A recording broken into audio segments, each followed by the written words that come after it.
Hello, friends and followers. Here is the situation on an old Swan at 350 I bought off of eBay. The guy said this was a tech special. Well, he's right. He said it didn't transmit and receive. Yep, he's right about that. So I sold off my power supplies because the only way to sell a Swan is selling it with a power supply. And yeah, I even sold David's nice power supply he sold me because I wanted to get rid of that Swan. I'm sorry, David. David in New Jersey. Anyway, I bought this power supply and it works fine. The guy said he replaced the capacitors and diodes in it. I took it apart and he did. I took it apart because I wasn't getting any heater voltage from this radio.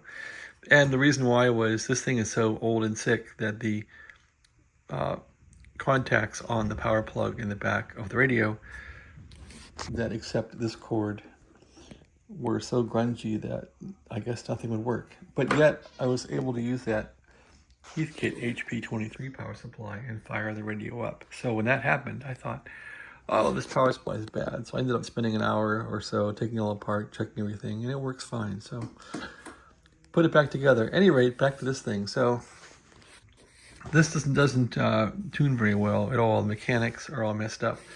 So I suppose this thing here is called a Jackson Drive, and I've never really had to mess with one before, but I wanted to get to the root of the evil of this Swan and figure out what is wrong with this thing and maybe see how this Jackson Drive thing works. So to get this off, my gosh, so I took off all the little nuts and stuff that hold those on. Those are all right there. So there's a lot of stuff you have to remove to get the front panel off. And of course, all the knobs and all that stuff. So all that got taken off. And then you're going to take off two little nuts here that hold this thing on. And if that's not enough trouble for you, you have to get a screwdriver in here. There are two nuts to take off that hold on this thing to the tuning shaft, and you got to get those off too. So once all that is done, you can pull off this thing and pull off the front panel. So yeah, I've done all that. So I just have it kind of stuck together to show you how this all goes back together. But you can pull this off then and fiddle with it. So that comes right off. And here is the little Jackson Drive.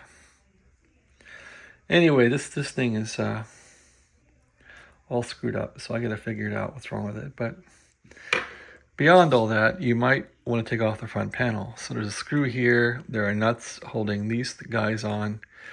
There's a nut there. Again, all those nuts are right there that I took off. To get that off, you gotta get the knobs all off with a screwdriver and with an Allen wrench for this one. And once that's all done, you can carefully take the panel off. These were sticking pretty hard. So yeah, one hand as usual with the camera and take this panel off. Okay, and one hand, it's hard to get it off, but you'll eventually get the panel off and you'll find the meter is an impediment. So it looks like that knob that came off the shaft on the variable capacitor. Anyway, you can slide this back and not break the meter wires. Whoa. And you might want to take the meter off. So anyway, yeah, now we got this thing where we don't. Let's push the radio back or something. So much for my demo, huh? Okay, so that's all back. No, it's not going to do it. Let's angle it up. Just get it out of the way for the demo here. Okay, there, finally. So that's out of the way. Now, I thought this Jackson Drive was messed up, and yeah, it is messed up. It's all screwed up. But I also find that this assembly here, I took the VFO apart to see if I could find any binding in here, and took that apart last night before I took the radio apart. And so now if I turn this should turn really easy, but it does not turn really easy. So yeah, I think the problem with this radio is something is binding on this end, which you wouldn't think that to be normal, but this whole thing is screwed up in here. and maybe just from age, from it sitting around. So yeah, with this fine radio, I got to keep digging in and taking it apart and apart and apart until I find the crux. Probably just get some WD-40 in the right spot and get this thing ticking again. So that's what I've been doing here. This thing seems like it might have some hope though as far as working. Once I get the tuning figured out, it did have some static coming out of it. And it did key, so I didn't check the power. But it might have power, I don't know. But you definitely want to be able to turn this. So yeah, this thing is jammed. So now that we're facing the actual tuning capacitor, that's a direct drive assembly. So right now we're direct drive into the capacitor. So the next step is taking off the little wheel here and seeing if we can divulge what's wrong. So what's the purpose of this video? The purpose is to give you confidence that you can take off the front panel on a Swan 350 or similar. The purpose is to give you confidence in doing that, and the purpose is you can take apart this Jackson Drive. This is how to get it apart. Again, there are 2 screws that hold it onto that shaft, and the screws were hard for me to get because my screwdriver didn't fit it right. So the screwdriver I have was a bit too wide, and so I had to use a little tinier screwdriver to kind of get in there, and a pair of pliers, so that wasn't real pretty. I'm looking for that little... Anyway, here's the screwdriver I used. The little bit probably hit the floor somewhere, but... And look at that. My new house I'm staying in now has a better rug. The rug from hell is back in Las Vegas, and this rug doesn't have a furry freaking carpet, so when something falls in the rug here, you can find it. It isn't the rug from hell, so I'm happy about that. So I didn't think I'd be fixing radios here in Texas, but here I am fixing a radio on a Friday night. A lot of fun I am, right? So yeah, that's how to get this thing off. 2 different little screws here. You take off those 2 little screws, you take them off through this little window here, and then you can slide this thing off and fool with it. So yep, this is all pressed together. Let's see what we can do with this. What's it say on there? It say Jackson Drive or something. Made in where?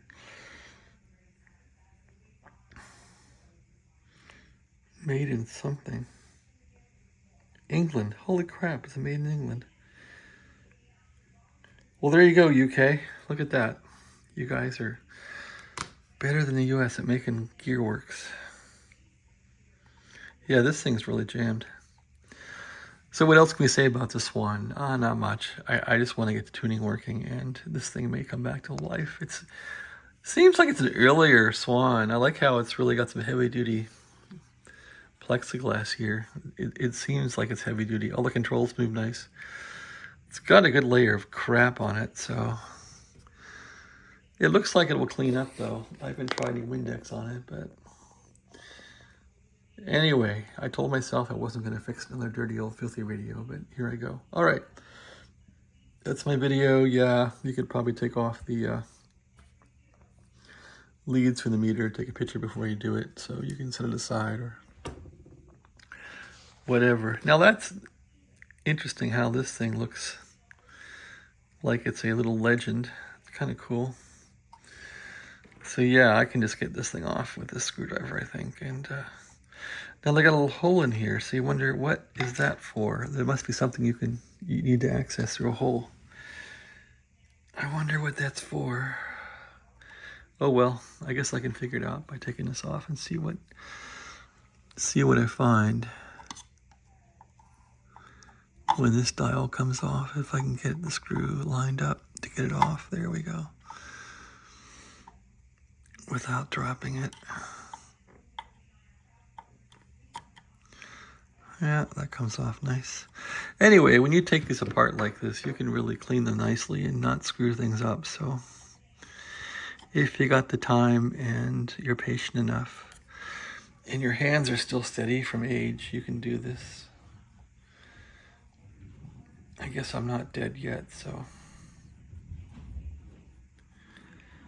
My dogs are outside or chasing each other in the hallway. Well, that's a nice long little screw I don't want to lose, right? Here's the other one. So how do I know to get this back where it is? I guess take the video, the plates are engaged and the frequency is low. So that's how you know how to do it. Makes sense, right? More capacitance when the plates are meshed. Lower frequency. That's how this stuff works. Basic physics, kids.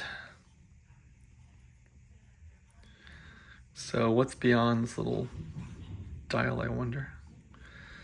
I've never taken a Swan apart this much. In some ways might be easier than a Drake, I don't know. All right, there we go. Take this thing off carefully, don't scratch it. See what we get in there. Okay, what do we have? First of all, why was there a hole in the window? Well, there's a screw right there. Does that matter or not? Does the hole line up on that screw? No. Is there anything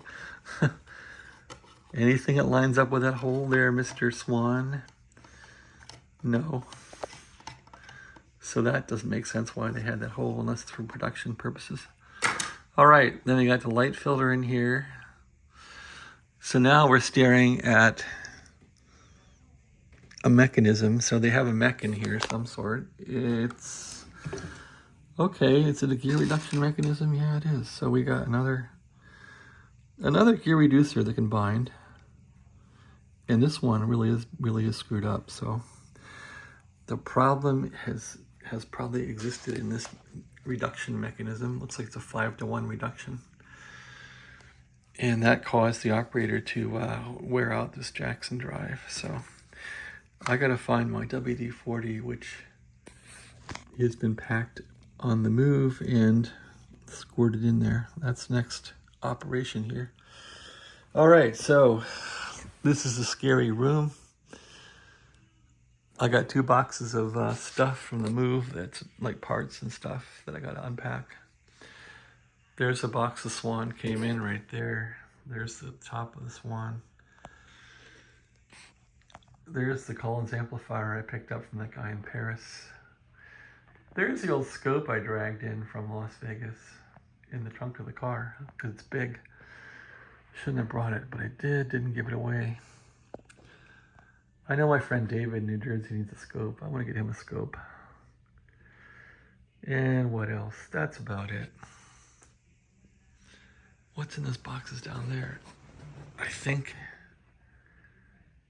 that one that says Tidy Cat is the night VFO for the